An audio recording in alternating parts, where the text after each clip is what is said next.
Тема связана с семейством Сушковых, Харпарийских, Сердюковых. Вот. И в процессе я вообще пыталась писать статью, пока еще не написала.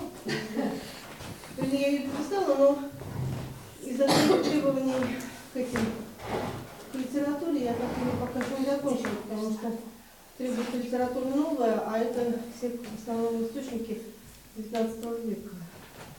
Это ты в Ярославле? Да, но она будет... Так ты так и не написала? Нет, я написала, но у меня литература. Да? Вот сейчас я там набрала. Ну, не знаю, она будет собиралась туда брать. И в процессе вот работы над этой статьей я обнаружила, да, я как бы раньше это знала, но тут стало возникать много вопросов, которые как раз вот к мифам имеют непосредственное отношение, особенно относительно некоторых членов этой семьи, там вообще достаточно любопытно. Вот, значит, надо сказать, что началась вся эта история, когда дочь Сердюкова, который, значит, в русском варианте звучит как Михаил Иванович Сердюков, да, на самом деле он имеет другую, его зовут по-другому, и разные народы его теперь приписывают к себе, там, вплоть до якутов, хотя он совсем не якут. Вот. И, значит, вся вот эта вот, тот феномен, о котором я говорю, он где-то вот относится к моменту брака. Начался момент брака Василия Ивановича Харповицкого, да, лейб-компанца, значит, Елизаветы II, с дочерью Сердюкова. И вот на этом месте достаточно много непонятного, да, много легенд. Во-первых, есть легенда о том, что я в прошлый раз показывала портрет, я сейчас нашла, кстати, наконец портрет Елены Михайловны. Есть легенда о том, что Елена Михайловна дочь Петра I, от жены, значит, Сердюкова. Вот. И об этом пишут очень осторожно надо. С Википедии, как вот, наверное, Сергей Дмитриевич знает в случае русской истории, там очень надо осторожно. Там пишут, вообще не знаю. Вот. И вот там как определенно, как совершенно очевидный факт утверждается, и не только в Википедии, что Елена Михайловна это дочь Петра I. Вот. И доказательством этого служит то, что она не имеет монгольских черт. Сердюков был вроде бы монгол. Да, почему мы считаем чуть ли не монголы да, не чуть ли не потомком. Некоторые это пишут, что как бы вот потомок Чингисхана стал, значит, вот в Вышнем Волочке. Он был башкир, как Абдразак. Нет, есть этнографические, значит, фотографии предположительных как бы вот племени, значит, этого, к которому он относится. Они не очень ярко выраженные монголы, они, там же очень разные народы. Совершенно не обязательно они должны быть узкоглазые. Вот. И есть одна особенность у этой семьи. Она начинается именно от Елены Михайловны. Что сказала Екатерина II? Это записано у сына Александра Васильевича Харповицкого. Известная фраза, что ваш этот самый, причем забавно, что ее неправильно перевели в Вышнем Волочке, ваш был батюшка Табылем, а вы-то все малы, сказала Екатерина II. Былем перевел, значит, классик Вышневолочковской, значит, краеведения как прекрасный человек. Былем это красавец-мужчина. Значит, причем красавец-мужчина, крупный мужчина. То есть она, Екатерина II, имела в виду, что ваш был действительно породистый человек. А вы кого? А вы мелочь. Да. Они все были маленькие. Да? Если мы вспомним про Петра I, то это вызывает некоторое удивление. Они все маленькие, понимаете, они это поколение маленькие. Здесь свидетельство о том, что Ростопчина была маленького роста, что это самое, ну и там все вот эти вот внуки маленького роста, да? Известно, что у европейцев, если у них был в роду кто-то вот, монгольской расы, то ряд признаков, они жестко в течение 5-6 поколений, они жестко наследуются, да, то есть они никуда не деваются. Вот у нас есть такой, например, в семье. Хотя уже как бы может быть и черты лица другие, а вот какой-то вот признак, он совершенно неизменно передается от поколения к поколению. И вот этот есть, значит, известный анекдот про внука последнего сына Марии Васильевны Сушковой Харповицкой, как он дрался с гигантом, представляя табуретку. Вот, поэтому он поставил табуретку, дал ему по морде и ушел. Это мемуар Хвостовой. А гигант, поскольку они все пьяные, то он как бы пока, значит, разворачивается, а его нет. Да, ну, в общем, вот. И, по-моему, было, судя по какие-то воспоминания о том, что небольшого роста Николай Васильевич, известный литератор. Они все маленького роста. Поэтому мне кажется, что вот, не знаю, как насчет, скорее всего, все-таки, это, наверное, все-таки легенда. Причем она возникла, как, значит, к счастью, я побывала в Москве на выставке Nonfiction в этом году. И проходя, там, говорите, вообще выставка ужасающая, совершенно очень неудобно организованная, на редкость просто. Вот. И бродя уже в полувесельном состоянии мимо стенда «Русский мир», значит, есть такое издательство, я увидела слова Растопчина, да, такие Растопчина. Значит, и у меня было сколько-то там денег, вот как раз вот на эту вот книжку, значит, это историк Борис Романов, вот, автор многих книг, написал прекрасную книгу «Судьба поэтессы». Очень хорошо написал. Вот, по моему вопросу там есть некоторые вопросы, но это не дополнение. То есть основная тема его Растопчина. Там вся книга Растопчина немножко вводная. Вот по вводной мне там есть многие вопросы. Но вот в отличие от многих книг, она написана очень хорошо. И это энциклопедия Растопчина. Вот. И вот он там пишет примечание, там, что, видимо, уже это, что вообще вот эта вот тема с легендой, она возникла от историка Погодина. От историка Погодина, о котором писал Барсуков. Там есть такая книга, где, значит, Барсуков опубликовал материалы погодинские. И вот больше, и Погодин же сообщил эту тему, сообщил эту легенду Растопчину. Растопчина была поэтесса, как мы знаем, да? Эта легенда вошла у них в плоть и кровь, вести свою уже как бы не то, что она бросает тень на свою прабабушку, да? Вот, а вести о таком мифологическом герое, и казалось, и они уже все, то есть об этом пишет же, об этом написал в Рауте Дмитрий Петрович Сушков, вот, об этом писали еще кто-то из их сидит, то есть они уже считали Петра Первого своим мифическим, как-то не хотелось происходить вот от этого восточного библиотекника. Да, значит, и вот начиная от 1740-х годов до смерти Лидии Андреевны Растопчиной, дочери Евдокии, вот они осознавали себя в достаточной степени таким целостным феноменом, но потом уже все-таки не очень. Хотя, значит, Романов рассказывает там о тех людях, которые жили уже после революции, но или они уехали, или они погибли у нас тут в репрессиях с такими фамилиями, было нереально их пройти. Вот, так что еще как бы Лидию Андреевну можно считать вот таким вот завершением. И вот эта вот легенда, да, значит, может быть, эта легенда, она, наверное, может быть, влияла и на самосознание семьи, но это вопрос, конечно, я не знаю, насколько, скажем, третье поколение было в ней убеждено, потому что, значит, Погодин это связано с Растопчиной, а вот насчет как бы предыдущих поколений, я не знаю, знали ли они, потому что, и почему, там был такой момент, когда один из потомства Василия Ивановича, Михаил Васильевич умер, он завещал освободить крестьян, перевести их в вольные хлебопашцы. Тогда нельзя было как-то так вот освободить, а можно было перевести в вольные хлебопашцы. И там было, Практически освободить. да, это было не очень просто, потому что нужно было согласовывать там всякие вопросы, а он ничего не согласовал. Он просто, он вообще как бы, он чуть от мира сего, он умер и попросил своего друга, а друг у него был, между прочим, Аракчеев,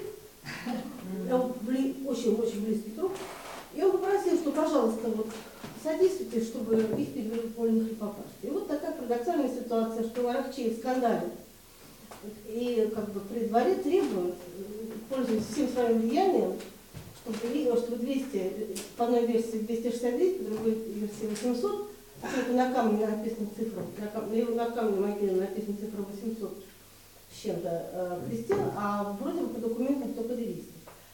Вот. И он, Аракчеев, заставил царя перевести их в вольные хлебопашцы, не дав никакой компенсации семье. Семья была страшно недовольна. Да? Значит, и наш прогрессивный литератор Николай Васильевич Сушков был страшно недоволен, ну и его брат. Петр Васильевич тоже был страшно недоволен. И скандал, да, причем Петр Васильевич что-то чуть ли не судился с Александром Первым, где Александр Первый. Кто такой Петр Васильевич?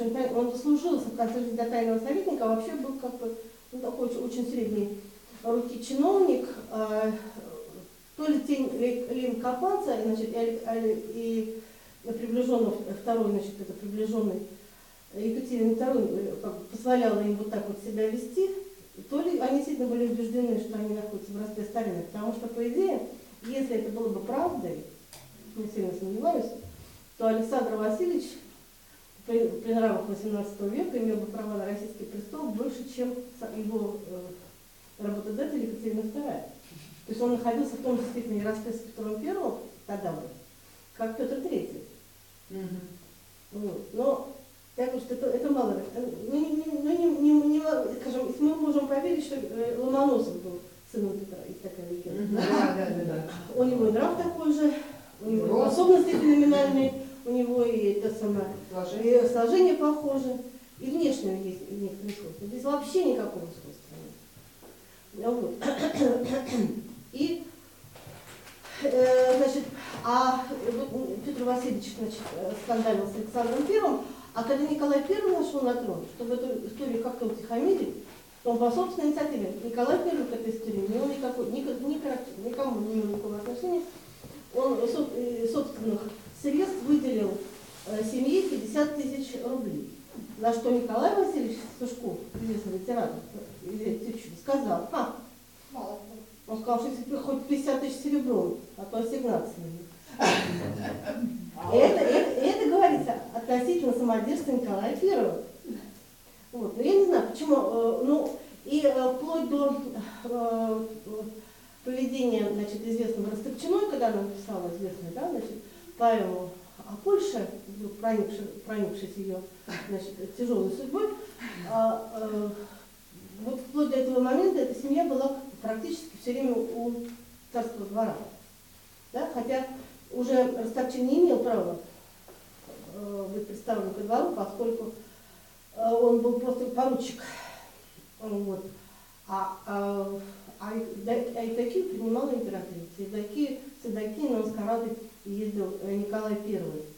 Вот. То есть, наверное, все-таки я полагаю, это не столько за счет легенды, сколько вот за счет такой интимной близости очень, в кавычках, потому что Лейб-компанец, он был одним из винтиков в механизме двора Елизаветы, то есть он есть публикация довольно известная Дмитрия Петровича Сушкова, где он опубликовал записки, которые писала, сохранилось 3 записки, которые писала Елизавета Василию Ивановичу.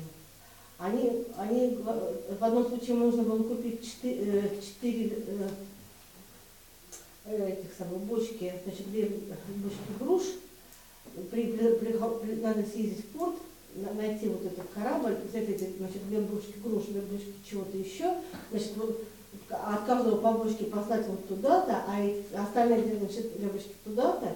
Вот. А другое поручение было тоже очень сложное, связанное с раздачей денег и с такими подробностями, что, значит, который говорит о том, что они, этот человек, как бы полностью в ее дела вхож и знает все, что и имеет очень большую предысторию вот этих вот дело связано с благотворительностью, ну и вообще со всем.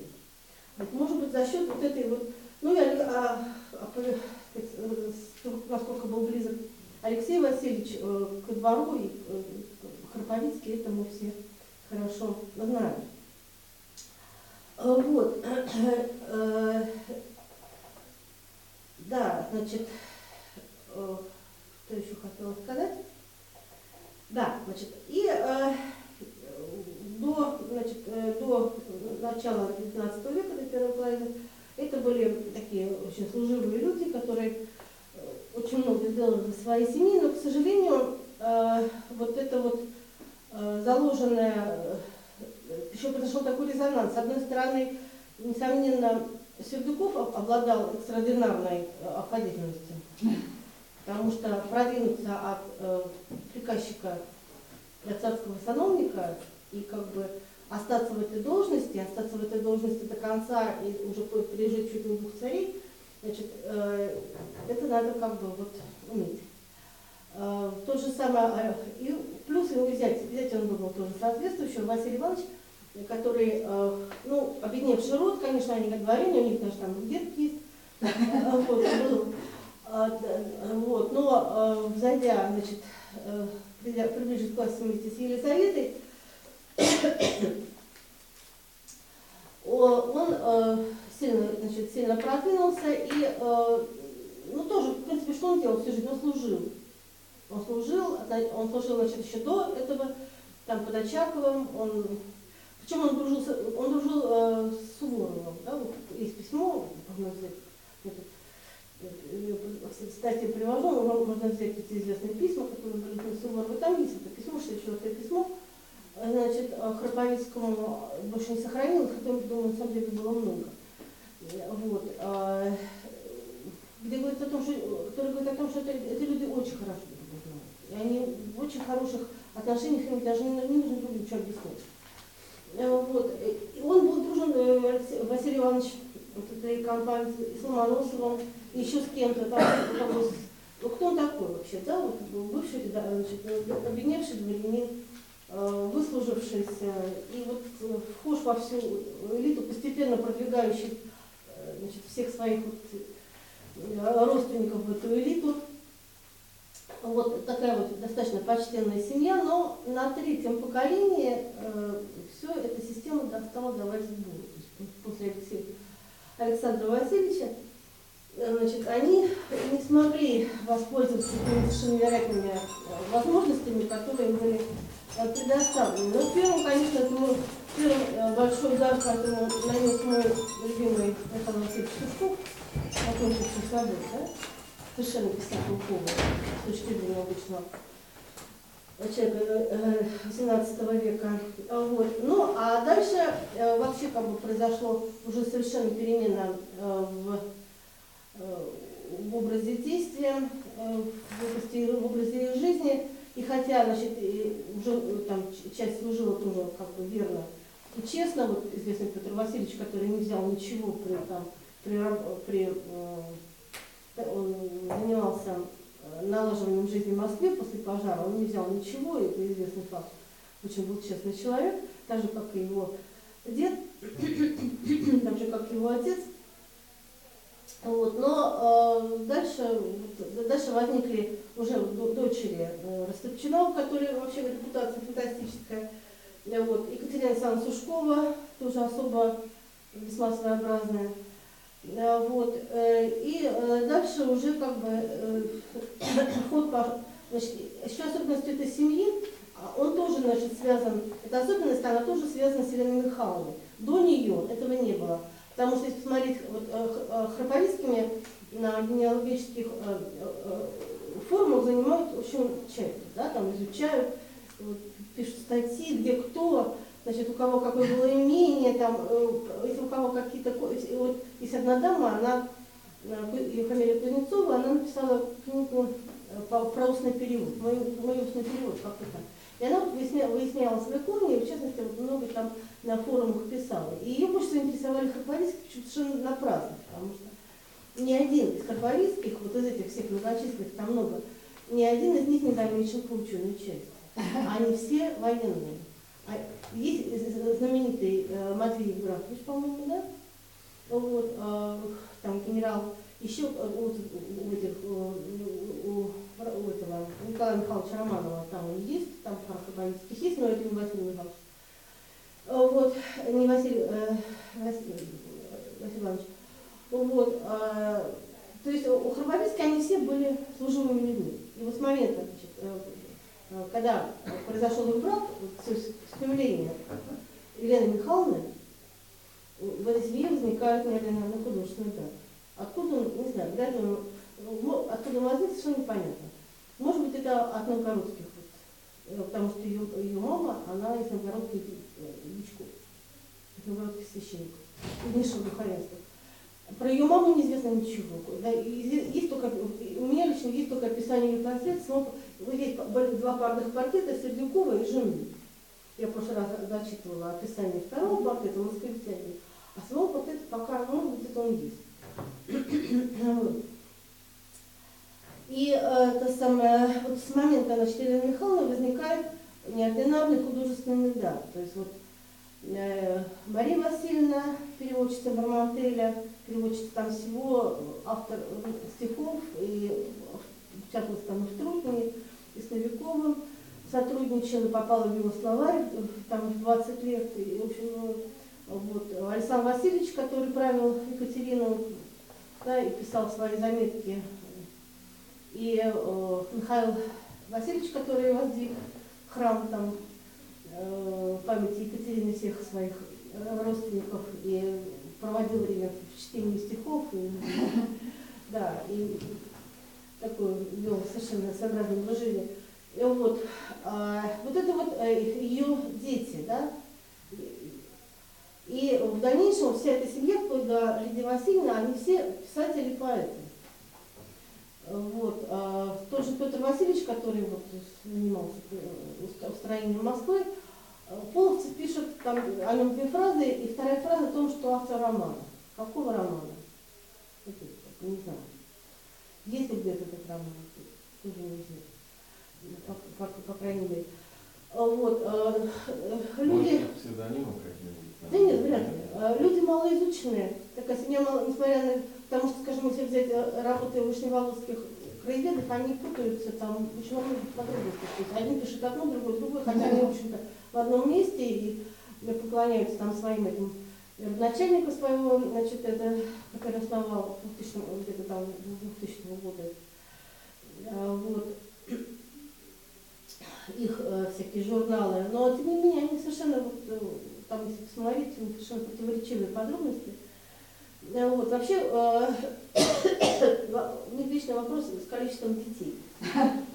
Вот, количество детей, эти дети, значит, совершенно, я вот потратила довольно много времени на то, чтобы попытаться выяснить ситуацию с детьми у Василия Ивановича Храбовицкого, зять Сердюкова.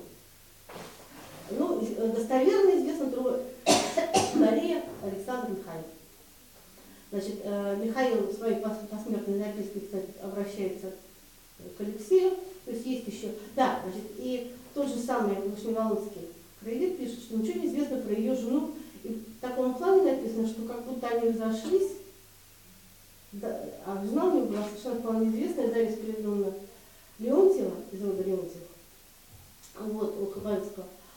И, значит, как будто они разошлись, не сойдясь характерами. Да? Это не мысленно. В начале 18 века, да. Значит, то есть люди как-то вот пишут, не думая о том, о каком времени они пишут. Вот. Куда нам могла деться? Да, он написал такой план, что нам куда-то делась неизвестно куда. И вообще они были женаты недолго. Ну, недолго, они где-то 10 были, наверное, женаты. Значит, у них получается, вот, по моим подсчетам, где-то как минимум 3 или 4 детей. Куда она делась? Ну, наверное, понятно, куда она делась. Да? Значит, скорее всего, она была чьими родами. Вот. И, значит, Алексей, он вполне достоверное лицо, он жил в Твери и был старше. Да, был еще Петр. Петр, который, значит, всеми, кто как относится, кто к первому браку, кто к второму браку. Петр, который упоминается в памятных записках Храбовицкого, он служил. И откуда-то, ну, краеведы, они вообще не отягощаются никакими ссылками. Откуда-то они вытаскивают ссылку и описание Петра, то есть его характера, о том, что он был очень начитан. Откуда никаких ссылок. Ну, может, он зашел в архив, выписал, но как бы, ну, Забыл, где. забыл где, да. А может быть, из каких-то мемуаров, которые я не знаю. Ну, вот, значит, Петр, который вроде бы от Сердюковой, а вроде бы, а может и нет. Алексей, который считается, значит, сыном Дарьи, первой жены. Вот. Суворов пишет, значит, значит, но надо дать должное, значит, Вышневаловскому краеведу, что он не пленился прочесть Михаила стихи, опубликованные в «Рауте», и выяснить, что в 1974 году один из харповицких погиб. А Суворов пишет письмо в 1977 году и говорит о детях во множественном числе, которые служили при водоначале, что было как минимум 2. Да? Значит, ну, может быть 3. Вот, то есть, в общем, получается, что там как минимум 3 должно быть. Вот, то есть получается у него в сумме где-то 7 детей. Вот, как минимум, наверное, не знаю. Вот, ну, это все про Дарью Спиридоновну известно только вот то, что она из этого рода Леонтьевых, она вот на родовик присутствует в этом самом, как жена Харповицкого в древе. Вот, но больше ничего.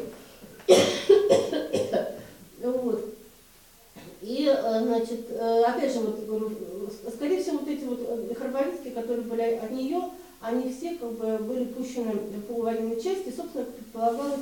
А вот со вторым браком получилось очень своеобразно. Мифы, да? Считается, что Василий Иванович вот, своими трудами воспитал вот этих 3 детей вот до такого уровня, что они всю жизнь, как сумасшедшие, работали на ниве литературы. Причем они как бы вот от молодых ногтей Александра Васильевича учил Радищева, да, русскому языку, ну и Мария Васильевна тоже вот, были необычайно образованы и работали день и ночь вот на ниве литературы, как будто их, не знаю, какая там наша публикационная активность в сравнении не идет. Вот. Кто их так? И вот считается, что это сделал Александр Василий Иванович. Он служил под Очаковым, он служил участвовал во всех военных кампаниях. Он был потом лейкомпатом, причем он, видимо, был задействован Елизаветой в силу своей сообразительности по полной программе, не имея, наверное, ни отдыха, ни срока. Вот. А потом и практически он, по-моему, работал до своих последних лет.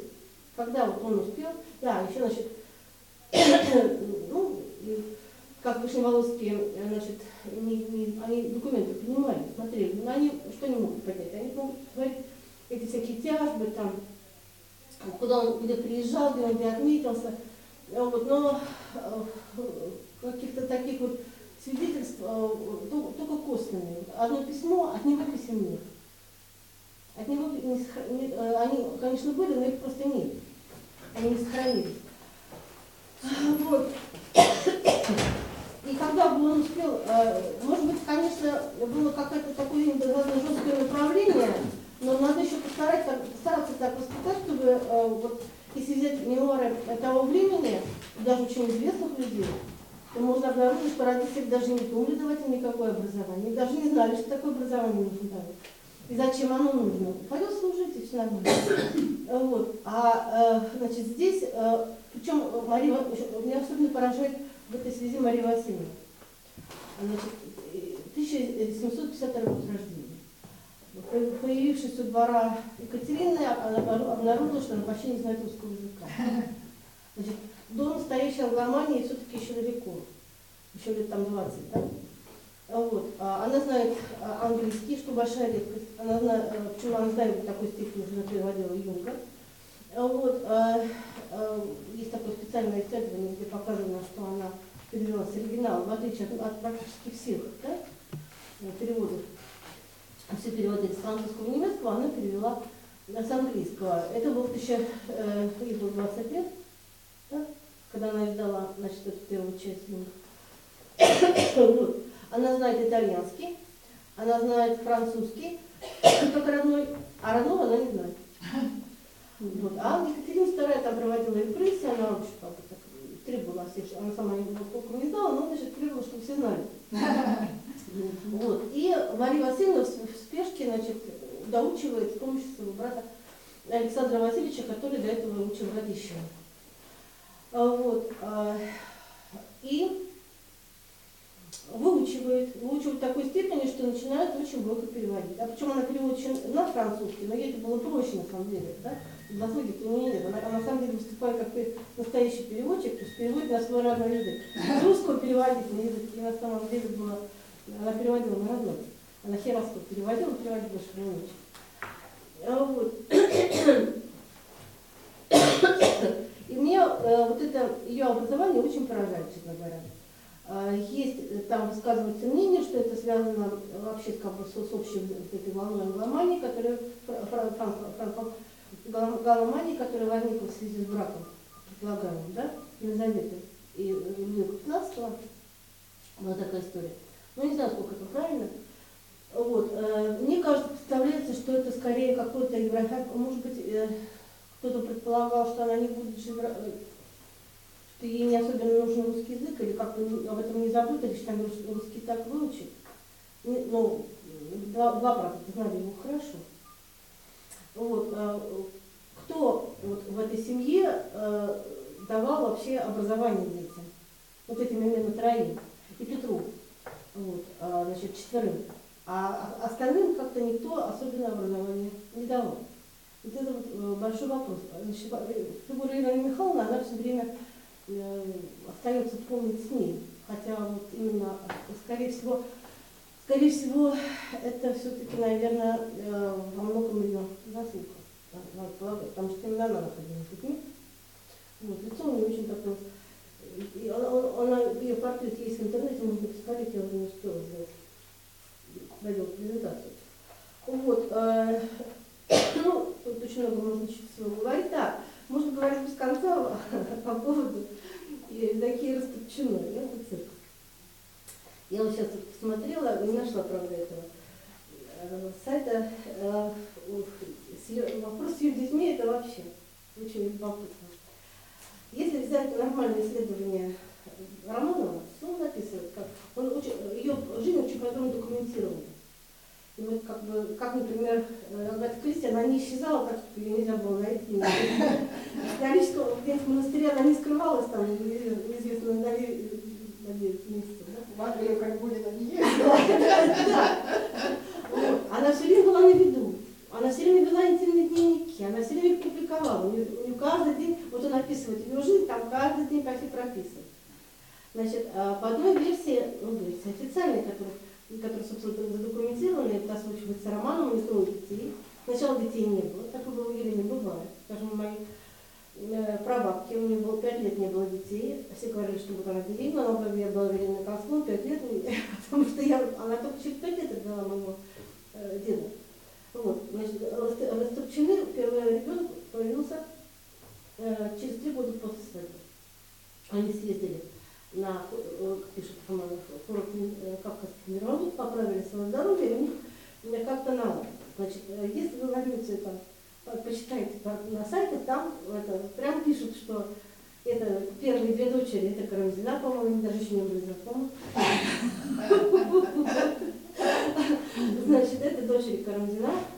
Вот, и, да, а сын уже от этого, и что Растопчин по этому поводу смеялся. Вот, что он там смеялся, вот, и, значит, да, но еще самое, вот это я не нашла, где написано, что у нее еще 2 детей еще от одного. Помимо, значит, нет, есть еще 2 дочери от Карамзина, вот эти 3, 2 дочери от Карамзина, есть такой вариант, и еще 2 детей еще от одного. Да? Она прожила всего 47 лет. Вот. И почему об этом пишется не то, чтобы как-то каким-то предположением, да? Текст такой, что вот, значит, да, вот, заголовок «Дети».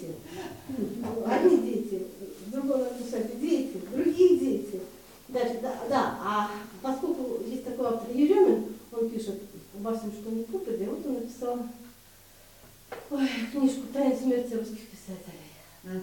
Причем, видимо, он где-то заказал рекламу, поскольку реклама его книги есть даже в академическом словаре.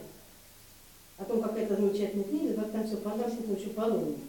А по-новому там что? Значит, Елена Михайловна, дочь Петра Первого, да? Значит, у нее потом Растопчина, ну, никто не сомневается, что потом Растопчина. А у Растопчиной, значит, родственников состоит Ган наша, а у дочери Ган это Блаватская. Таким образом, Блаватская получается потомком Петра Первого. Круто. С ума сойти. Я, поскольку была должна прочесть про Сушкова, я заставила себя прочесть главу Сушкова, про Радищева, читать уже на всякий случай не стала. Вот. Да, еще заведет, да? Я посмотрела на его сайте, на Прозе.ру. Ему там люди пытаются что-то сказать, да? Но он чуть не вот как лесоруб, да?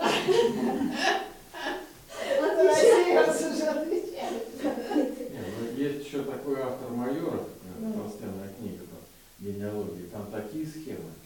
Да. Тоже там, причем вот откуда взято, вот ссылок нет, а он просто рисует, кто чей сын там, а что это, и Ну, всё так. какая-то же почва есть под этим уже. Я не Не понимаю. просто так. А тут человек ссылается на что-то там.